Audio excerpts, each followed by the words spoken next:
that I really, that all my clients go through, I'm a huge believer in it, and I think it's a real key to living happier, are values. And kind of the concept of, once I know what I value, then I can go out into the world, and everything that I bounce off of or decide to do is based on these values. So if you're living from your values, you are, in a sense, living happier. Mm-hmm. So you've talked about how, for a long time you followed the outside world's values of, status, become a vet, do what you should do, and that's kind of following the external values. And then once you figured out what was most important to you, you were able to do that. So tell me, what are your top 5 values? So I like this exercise, and I have the worksheets that forever ago when we started working together, I still have, and I pulled them out.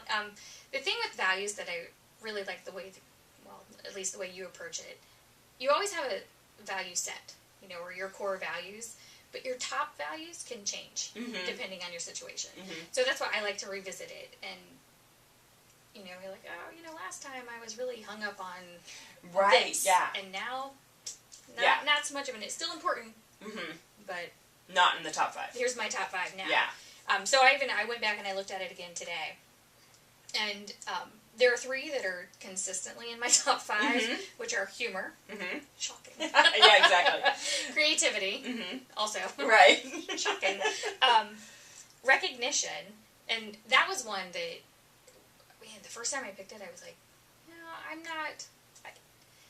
I like recognition, and I like a good, hey, good job, and, that'll set me for weeks and fine. But the thing that strikes me with recognition is I have a tendency to recognize others. You're doing a great job. Yeah. You are doing such a great job. Yeah, you have helped me so much. But then I don't ever go, Michelle. Right. You did a really brave thing. Mm-hmm. That was awesome. Yeah. Good job. Right. Good job, Michelle. Yeah. So that's why I keep that in my top 5, because I don't do it enough. Mm-hmm. It seems, against, again, how I was brought up, and you're the good little person, and you're humble, and you're quiet. Yeah. But if you congratulate yourself, or you say good job, even if it's just to you, you're not being humble. Now you're being boastful. Right, exactly. Bully yourself. Yeah. So that's one I have to kind of keep reminding, this is good. You did good. You're good. I'm strong enough, and I'm smart enough. The other 2 right now that I pulled into my top 5 are financial security and integrity. Okay. And mostly because I think in my life right now, those 2 go together. Oh, interesting. Okay. So clearly, not working, and it was by my choice. Right. I'm running through some life savings, and trying to find my way through on my terms. Mm-hmm. Thus keeping my own personal integrity intact. Right. So I would very much like to have the financial security, but I'm not going to do it unless it is on my terms and matches me. Right. At the sacrifice of your integrity, you're not going to. Exactly. Right. In the training that I've received, I have a master's degree in business administration. There's a lot of talk of ethics, and there's ethics classes we have to take, and there's a lot of talk of integrity. But it's still, the business world as a whole allows for, corporate ethics and, being honest and being open and transparent, but it doesn't necessarily allow for personal integrity. So it's more of an organizational, but the individuals get sacrificed a little bit. Mm-hmm. And I'm not willing to do that anymore. Right. Nicely said. Thank you. Nicely said. Both are important. Right. Both are important, and that's what's missing, I think, from, business ethical practices, is the personal integrity piece, that if businesses were looking at, am I doing what's best for my employees, Absolutely. They would be... Yeah. I couldn't agree more. I mean, it's very much about what's best for the client, what's best for the company, what's best for the shareholders. All important. That's what keeps businesses running. But it, more often than not, is unfortunately at the sacrifice of what's best for the employees. Right, absolutely. And there are great HR departments and development teams, at most of those companies, I would say, trying to fix that, but it just never seems to permeate, and it's always number 4 on the list of right, priority. Yeah. So. Yeah, very well said. And what I love about that exercise is many things, but also the definitions. And I can remember when I first started it, and I used to have people define the values, like, from the dictionary define. And then people were coming back with, it wasn't resonating with them. Right. You know, so I realized, the importance is I need to define it for them. Right. And so financial security for one person is very different from financial security from another person. Exactly. You know? And a lot of times clients will come in and they'll say financial security, and I'll say define that, and they'll be like, just having enough money.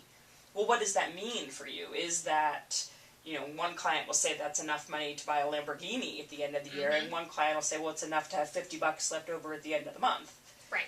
So it's right. It varies widely, what that could mean, and that's what's really important to figure it out for you. What does that mean? And I've come back to this many times where I've been in a situation and something just doesn't feel right.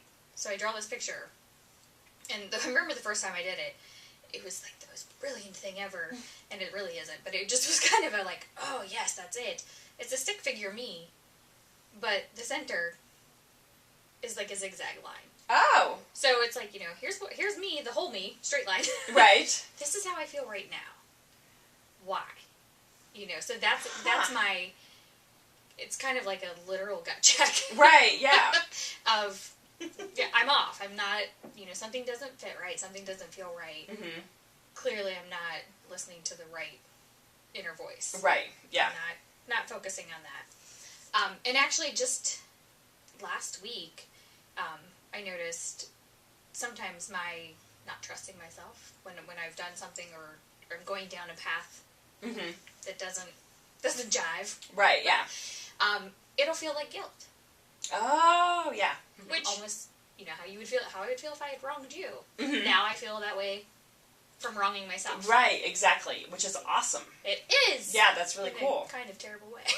But because that's an easy way to do it, right. to check in. But the cool thing, I'm so excited from that example because, and I think that once you get into, that's the beauty of it, is once you get in the practice of doing it and recognizing those signs, they come, more quickly. Yes, and that's, that kind of comes full circle back to living happier isn't always easy. Right. Because it's easier to ignore those signs and to ignore the icky feelings or the subtle feelings until they get so bad they're not subtle anymore. Exactly, yeah. But once you've been there, as I have, unfortunately, right. it's easier to see the little things and start to make all the little connections earlier so you can kind of nip things in the bud, recorrect, and get back to the self as a straight line and not as exact. Right, yeah, exactly, yeah. I'll go on with that. Okay, so the last question I have for you, one of the things I really help clients with is anxiety. And more of that generalized anxiety that's just kind of there all the time with moms and women in general and just, being a member of the human race. Yes. And kind of running around and doing the to-do list. Talk to me about how living happier, the philosophy of it, and trusting yourself has really helped your anxiety, and if it has, and what strategies you use for anxiety. It definitely has, and part of, I'd say the biggest thing that working through the Living Happier programs and working with you has helped me realize that it is anxiety and not just stress. Because you can be in a stressful situation or have a stressful moment or have a stressful day or just feel harried or, exhausted, whatever. But the feeling of anxiety, if you've had it for long enough, you don't realize that's what it is. Right. It almost starts to feel normal wrong. Like the consistent annoyance, but you're... Oh, I see. But it's there, and you just don't. Like this is just life. This is just. I should accept this. Just how it is. I'm just wired a little bit tighter than everyone else. Like you just. Like I'm just. It's fine. It's fine that I'm driving to work shaking. Right. Right. Exactly. Yes. Yes. So working with you to realize the signs, and even as much as I wouldn't wish it on anyone else, and I don't. I kind of wish it hadn't happened to me. Coming to you once I started having panic attacks, which I'd never had before. I didn't even know you were the one who helped me figure out they were panic attacks. Right. I thought I was going to die. Yeah, which is similar. Hallmark sign. I We gotta get that. had no idea. Recognize these signs of anxiety sooner. Yes, Wait, right. it's almost like you've gotten to that point where it's so bad that now just a little twinge is like, whoa. Right. All right, we gotta take a step back. Mm-hmm. Gotta refocus and breathe. Yeah, that's so true. Find what's freaking me out. Yeah. Fix it before it gets to here. Right.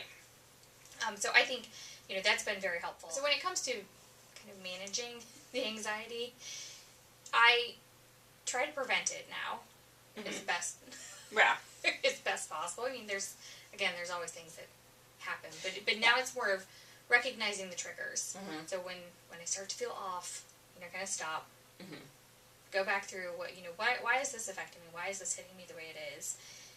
And when I get to a point where I just can't even think, you can't even stop and do that, I like to do the starfish, which I know we've talked about. Yeah.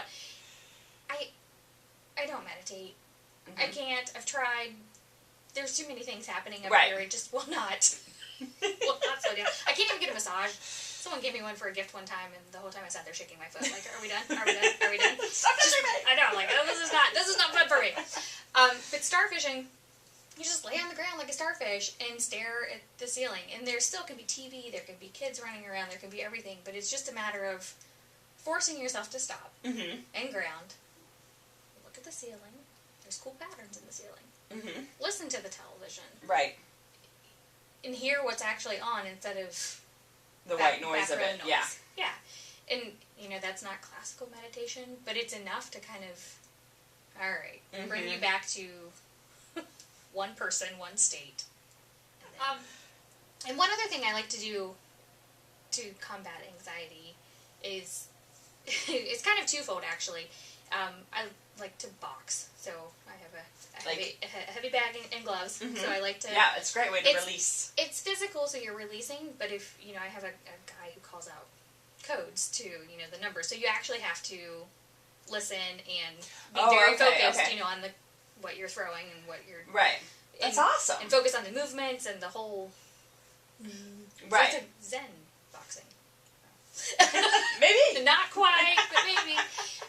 But I actually learned that and heard about the guy who does the calls from a class that I took. It was a self-defense class. I actually took several of them. And I use that with my mongers, too, which you talk about mongers. And they're, trying to protect you from your own anxieties, but in the wrong way. Exactly.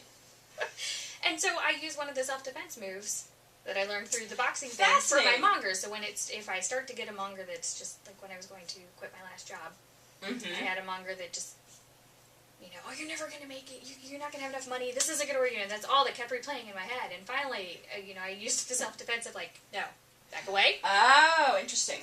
That's awesome. Stay away. I've got it. I love that. And it's a dual. It's like, so it's physical. Yeah. So you feel it, and you're pushing away, and it's also, I don't know, something about making that shape. It's just like you kind of center yourself in it, and then you can. Then you can move forward. That's awesome, because I like doing something physical with the monger. To be like to move away. It's almost a form of meditation in itself, in that it stops you. Because you can have a monger and you can go, stop. No, I'm not listening to you. I'm not listening to you. But you're not really... Exactly. You're not really combating it. You're just kind of almost having an argument. Exactly, yeah. But if you physically stop and stand up and go, no, listen. I'm not gonna have that right now. It's fine. Yeah. Forces you to stop and breathe. Yeah, because the thing about anxiety, I just went to a Brene Brown workshop, and she was talking about shame and how... we all have shame, but we're not. You have to build shame resilience. And I think the same is true for anxiety. If you are predisposed to anxiety, you will always have anxiety. I mean, I am an anxious person. And I have a lot of resiliency measures in place, so my anxiety is way less than it was 10 years ago. I still get triggered by the same things, but I can catch it so much faster. And I have built a life that's supporting that, So similar to... all the people in my life support me, that I'm not around people that are triggering my anxiety or forcing me to do things I don't want to do or whatever. So that's important. Yeah, I mean, learning what the triggers are and how to spot them straight away instead of you know, when you're at a 2 instead of Yes, a 10, exactly, yeah. makes all the difference. Yeah. And thank you so much for coming and for the inaugural event of Living Happier